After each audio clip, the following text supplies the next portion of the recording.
Hey, Ray, we're here. We're going to make this 2020 COVID Latke video because we can't be together, and that's kind of sad, isn't it? Very sad. Every year, getting the Merry Latke makers together, drinking a lot of beer, having a good time, making great latkes for everybody. It's something that we look forward to.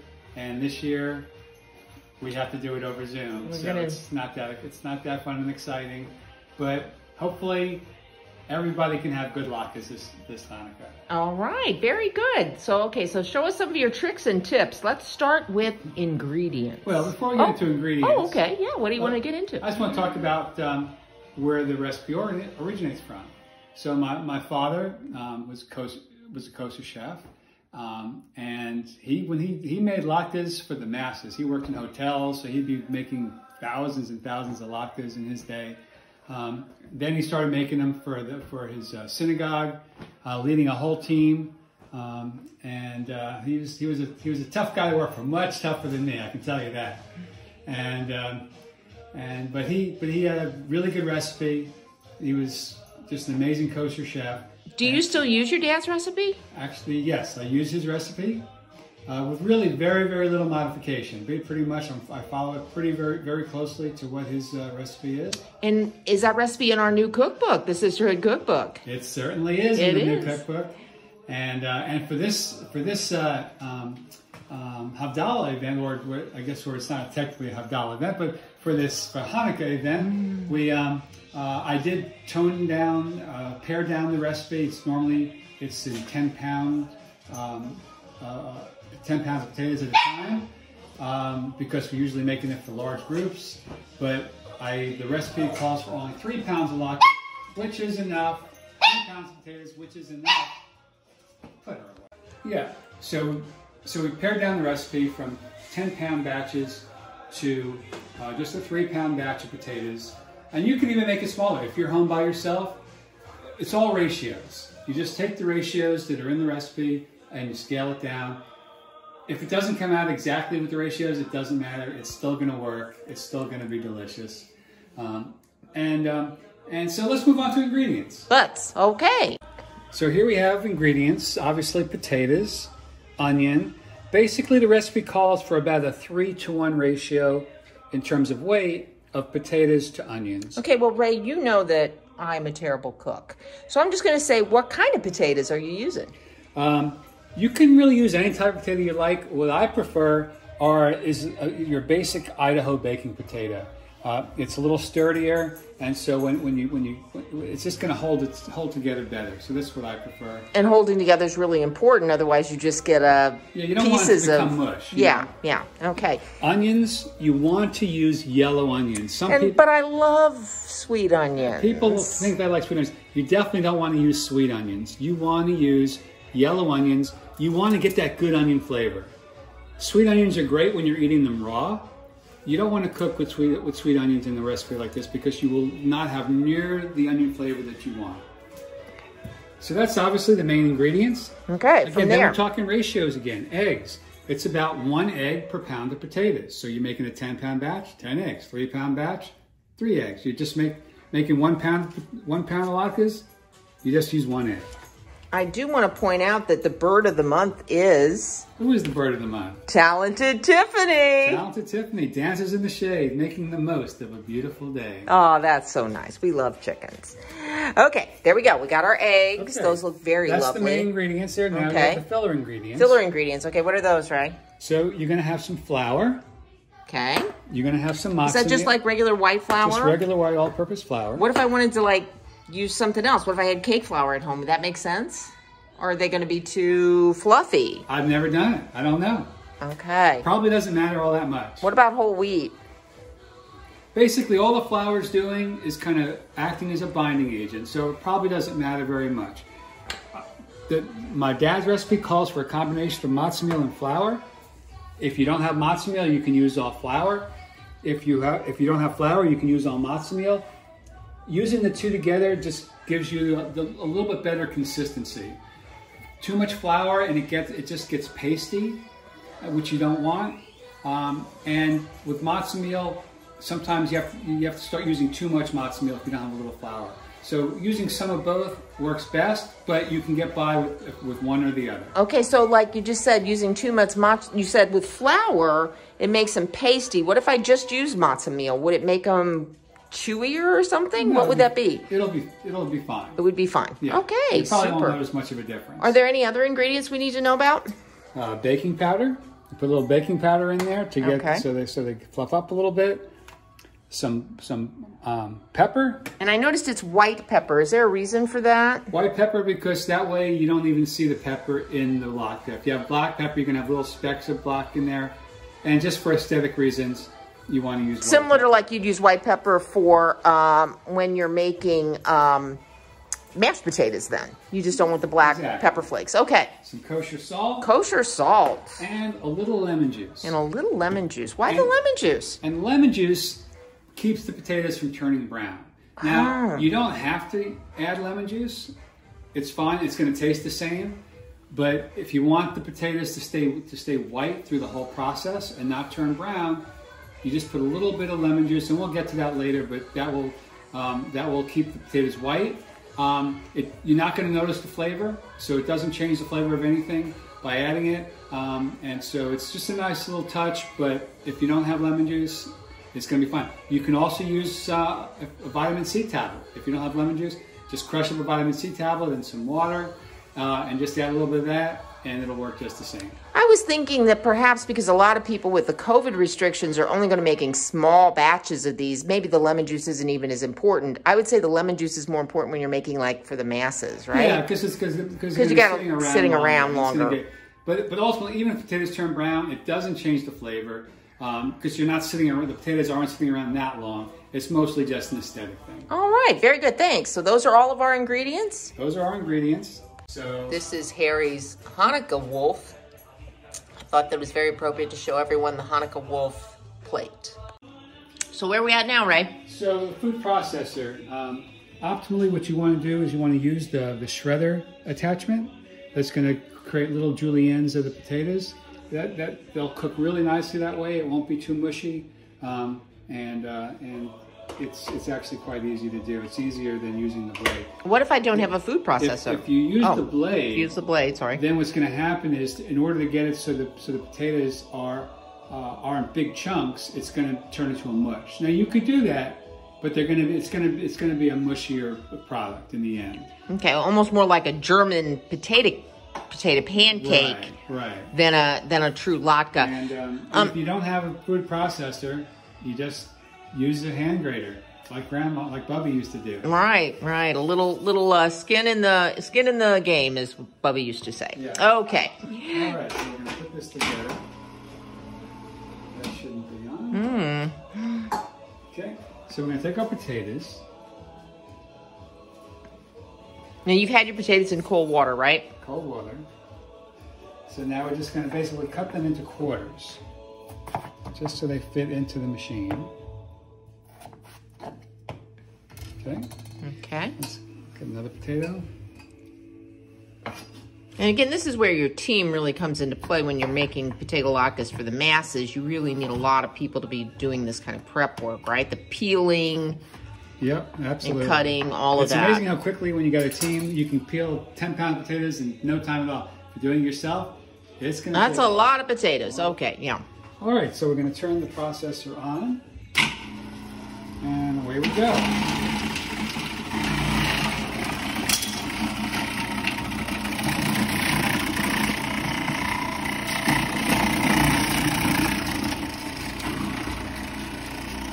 And you don't even really need a plunger because the one potato just plunges the next.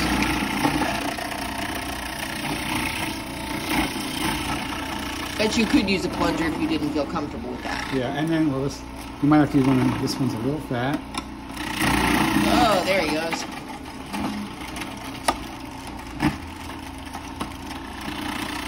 Do you have a particular type of processor that you like, or is that just sort of a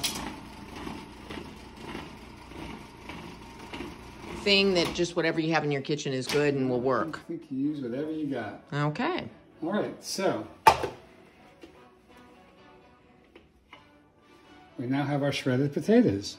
Okay, I want to get kind of close up into that because, again, I think it's really important to emphasize that it's a shred. It's not like really pulverized for a true traditional latke versus a potato pancake. So now you're just going to dump your potatoes out. Okay. Into your colander. Now, I'll show that in a second once I get this done. Okay, do we miss a step here? Well, you want to have a bowl, and you have a colander sitting in the bowl. Okay. And those potatoes, you can already see, they're starting to turn a little brown. It happens very quickly. Wow, look at that. It's getting very pink. quickly. Very quickly. So what we're going to do is, we're going to give a splash. You can measure about, for this will be about a teaspoon. We'll just put a little splash of lemon juice in there. And we're going to put our salt in. Okay. It's in the recipe. And the salt is in the recipe. All right, and now you're just gonna mix this in. Now, of course, you know, if we're making it for people outside our family, you know, a lot gloves. of these, we'll wear gloves for a lot of these steps. But when you're making it for your family, for your beloved spouse, typically you're not wearing. You're gloves not going to wear the kitchen. gloves. Okay. Okay. Trust you on that one. So we're just gonna mix. You would have washed your hands thoroughly, of course. So we're just gonna mix this well. Okay. Okay, and so the salt gets mixed in, the lemon juice gets mixed throughout. So now these aren't going to turn brown. Oh, that's nice. The salt, that pinky color. The salt and the lemon juice will keep these nice and white. Okay, let me get a nice close up of that. And now the salt is going to draw out the water. So we're just going to let that sit now for about 5 minutes. Okay, so we got a little bit of a lull in the action. Okay. All right, it's been about 5 minutes. The potatoes have been sitting, so we'll take a look here. You can see they're perfectly pristine white, just like they were when we grated them. Actually, they're whiter than when we grated them.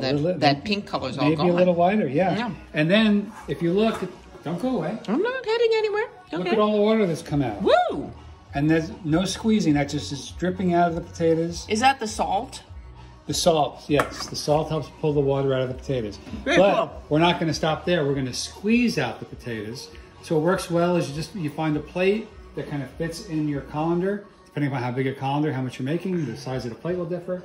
And then you're just going to... But why am I doing this, Ray? Down. You want to get all the water out as much as you can. I mean, don't I want nice, moist latkes with lots of water in it? They'll be plenty wet. You want to get as much water out because you don't want to have to add too much flour and too much matzo meal, because that's going to make them kind of cakey, doughy.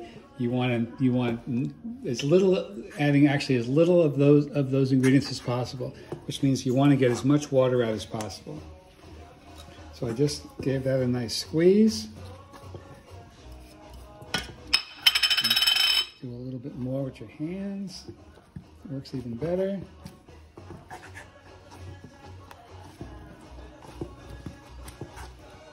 Here we go. Okay. Now let's see how much water's down there. Oh, yeah. Look how much water came out. Yeah. All right. So now we're going to pour off the water. Okay. Pouring off the water. And you see that white stuff there? Yeah. That's potato starch. Okay. We're going to keep that. Okay. That's going to help bind everything together. Okay. So you just pour off the water, and then the potato starch sits on the bottom. You just keep that. We're going to put the potatoes back in the bowl now. Okay, so water gone, potato starch is in there. Potatoes are now back in the bowl. What happens next? It's time for the onions. Oh. Does the chef need a beverage just to make sure he doesn't get dehydrated? I think so. Okay. I see the chef has switched to a Chardonnay this evening, or what is this? A Pinot Noir? Pinot Blanc? What is it? I think it's a Sauvignon Blanc. Sauvignon Blanc, okay. You know, when you're cooking at home, the beer just goes by the wayside. Okay, here we go. All right. What's next? So now it's onions. So onions. We're going to cut the onion. Basically, just like 1/6 or 1/8, just quarters works really well. We're going to toss the onion in there. We're using the regular blade now. Regular blade now in the food processor. Why did we switch? Because we want the onions to really get ground up into pretty fine. Okay, okay. All right. Now, what we're going to do is we're going to add the egg right in here with the onion. Okay. In. Put the processor on. There we go. That's going to whip up the eggs, and that extra whipping action is going to help make the latkes a little fluffier. Okay, so you have a nice fluffy latke. So that's probably plenty now. So you can see it's kind of a mash of the onions. Let me get in there and take a picture of that. Oh, that's okay. So it's kind of and the egg. Yeah, and you can see how wet it is. Yeah, it's very wet. The onions add a lot of water. That's why you want to get all the potato water out. You want to keep the onion water because it has all that onion flavor. All right. Okay, so now we're going to mix those two together? Yeah, so now we're just going to pour this in. With a spatula.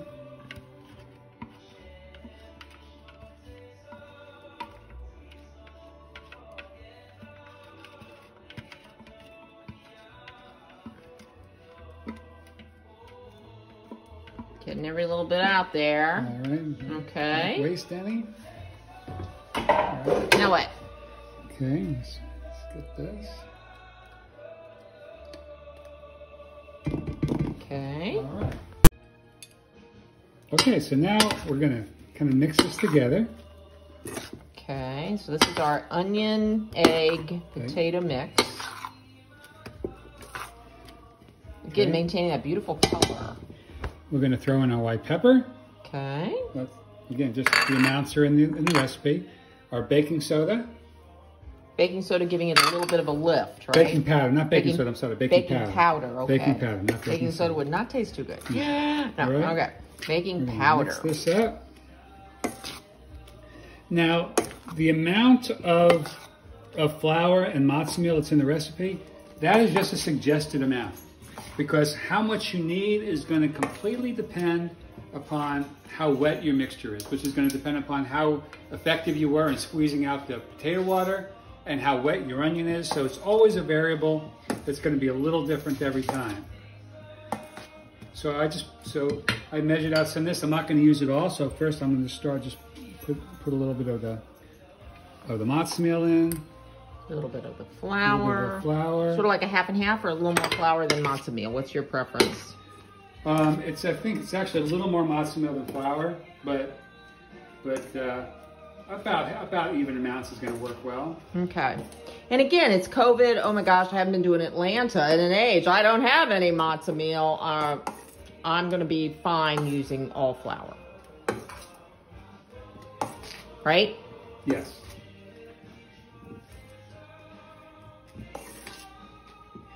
So now you can see you want your mix to be you want it to have a little bit of a dry consistency. You don't want any free water. So it's kind of like a potato doughy, you know, a moist dough. To me, it looks like almost like a bread dough. You don't want to put too much flour or too much potato matzo meal in right at the start. See how it goes. So we'll put that in there. We're just going to let it sit for a couple minutes and see if water starts coming out. Often it'll get wet as it sits. So let's just let it sit for another couple minutes and see what happens. Maybe we'll add a touch more, or we might just leave it the way it is. Okay. So it's been a couple minutes, and now if we look, you can see it looks quite a bit wetter. You can see some water kind of coming out. Get it down in there. Oh yeah. Oh yeah. So we're going to just add a little more matzo meal. A little more flour. To soak up that moisture.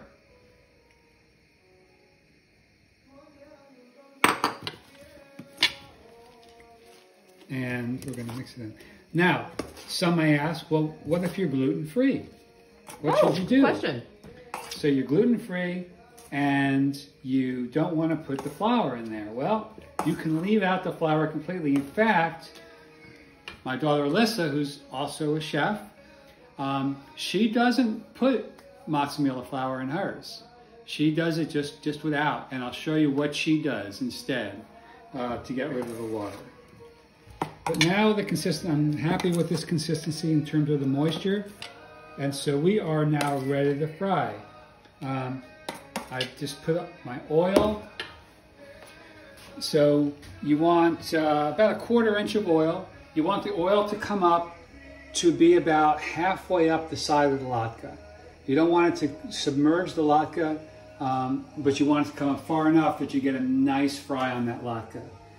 You don't want your oil too hot because you don't want it to burn. You don't want your oil too cold because then it's going to soak up too much grease. right? So it's kind of a little bit of an art form. Often the first few latkes are going to either burn or soak up too much until you get the temperature right. So the first few latkes often aren't as good as you know, and then once you get going, they come out great. All right, so oil's getting hot. What type of oil do you use, Ray? I use canola. You want to use kind of a neutral oil. So you can use different types of oils, and they'll be if you have a preference. But you would like stay away from anything with like a flavor to it, or yeah, you don't want a flavored oil. Olive oil is kind of a strong flavor. Also, the olive oil is going to burn at a lower temperature, so it's not really good for frying. So canola, any type of vegetable oil would be fine. Okay, very good. So you're adjusting your temperature? Adjusting the temperature, and at the beginning, you're going to need to adjust your temperature a few times. All right, so we're ready? Ready. So now I'm going to give it another mix.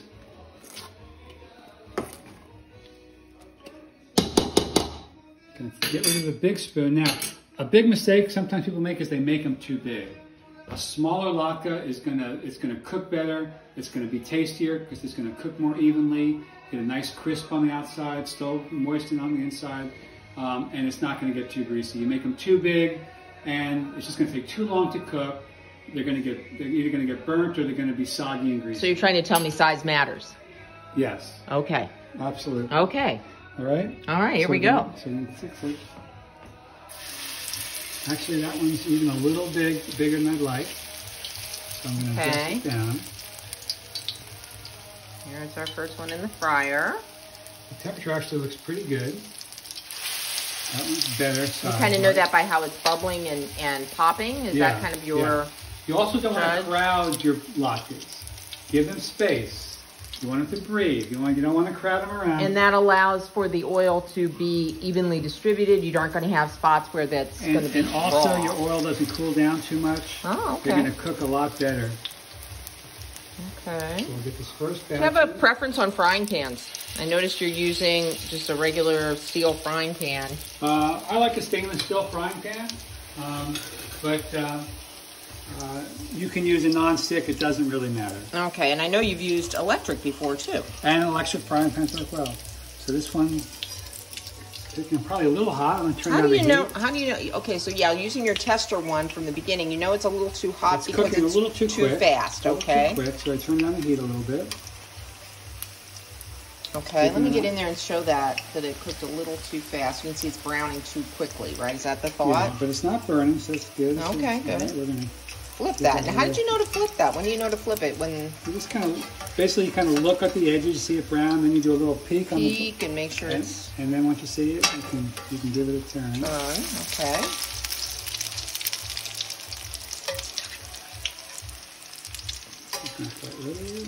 Okay. Too raw. So then you can keep looking at there. I'm going to get a plate with some paper towel. Okay. So we got a nice Hanukkah plate. All right. Not the Hanukkah plates. All right, so you want to drain these as they cook.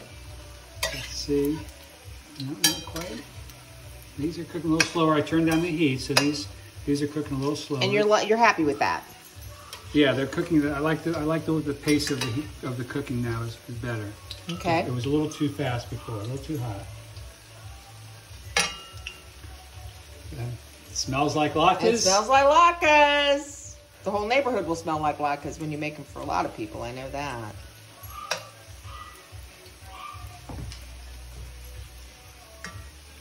Second. Good.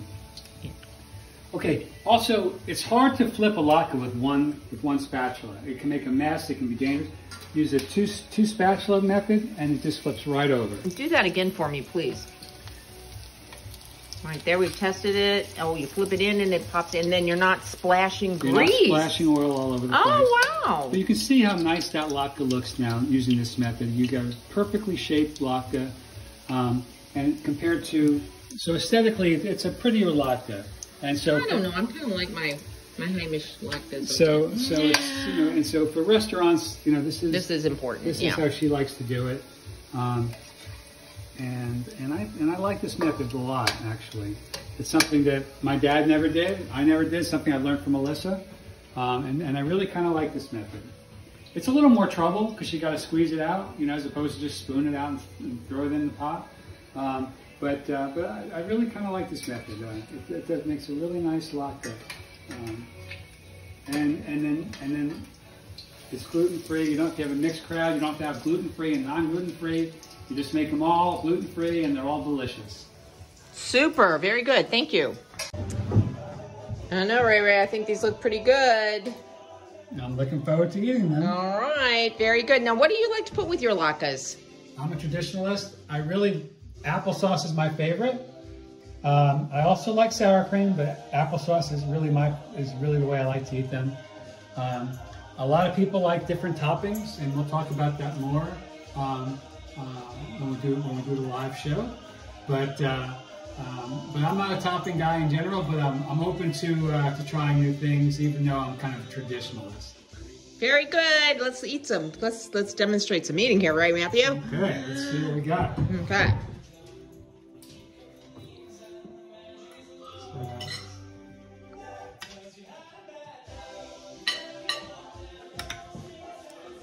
A little sour cream.